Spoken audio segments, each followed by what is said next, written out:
കടലാക്രമണം രൂക്ഷമായതോടെ ആശങ്കയിലാണ് തിരുവനന്തപുരം പള്ളിത്തുറയിലെ കുടുംബങ്ങൾ.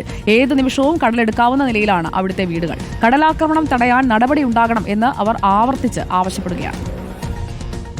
എൻ്റെ 9 തെങ്ങും പോയി, എൻ്റെ ബാത്റൂമും കക്കൂസ് എല്ലാം പോയിരിക്കുക. എൻ്റെ ചെയ്യാൻ ഒരു നിവർത്തിയില്ല മോളെ. രാത്രിയാകുമ്പോൾ ഉറക്കമില്ല. ഞങ്ങൾ ചുമ്മായിരിക്കുക, ലൈറ്റും ഒക്കെ ഇട്ടുകൊണ്ട്.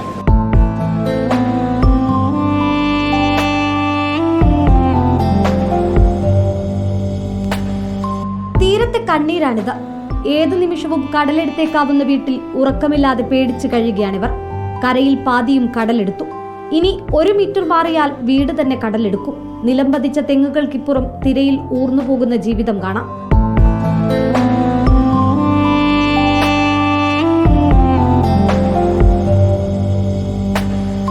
ഞങ്ങൾക്ക് പേടിയാണ് രാത്രി ഇവിടെ കിടക്കാനായിട്ട്. ഇങ്ങെത്തി ഇനി എന്താകുമെന്ന് നമുക്കറിയത്തില്ല. ഇനി വരുന്നത് കർക്കിടക മാസമാണ്. എന്താകുമെന്ന് നമുക്കറിയത്തില്ല. ഒന്ന് ഞങ്ങൾക്ക് ഇപ്പോഴേ ഇത് സുരക്ഷിതമാക്കിയാലേ ഇനി അടുത്ത ടൈമിനും ഞങ്ങൾക്കൊരു രക്ഷയില്ല. തിരുവനന്തപുരം പള്ളിത്തുറയിൽ കടലാക്രമണം ചെറുക്കാൻ രാവന്തിയോളം പരിശ്രമത്തിലാണ് ഒരു കൂട്ടം. തെങ്ങുകൾ വടം വെച്ച് ചേർത്ത് കെട്ടിയിട്ടുണ്ട്. കിട്ടുന്ന ചാക്കുകളിൽ മണൽ നിറയ്ക്കും. തീരമെടുക്കാതിരിക്കാൻ കടലിൽ പ്രതിരോധമായി, സുരക്ഷിതമായ ജീവിതത്തിനായി.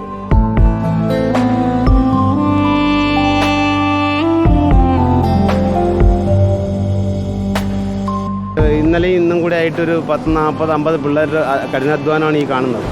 എന്നിട്ടും ഒന്നും ആയിട്ടില്ല. ഇപ്പോഴും പോയിക്കൊണ്ടിരിക്കുകയാണ്. 10ഉം 15ഉം മൂട് പോയിക്കൊണ്ടിരിക്കുകയാണ്. തെരഞ്ഞെടുപ്പ് സമയങ്ങളിലെ വാഗ്ദാനങ്ങളിൽ ഒതുങ്ങുകയാണ് തീരദേശത്തെ കടലാക്രമണം ചെറുക്കാനുള്ള നടപടിയെന്നാണ് നാട്ടുകാരുടെ ആരോപണം. എല്ലാ കാലത്തും അവഗണിക്കപ്പെടുന്ന ഒറ്റ മേഖല എന്നാണ് തീരമേഖലയാണ്.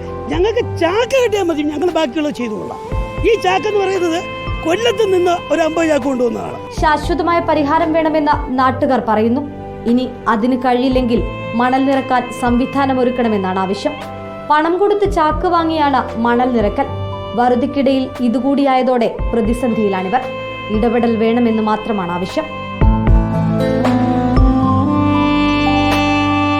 വീഡിയോ ജേർണലിസ്റ്റ് വിഷ്ണു ML-നൊപ്പം reporter Sunisha Yellur, in reporter, Thiruvananthapuram.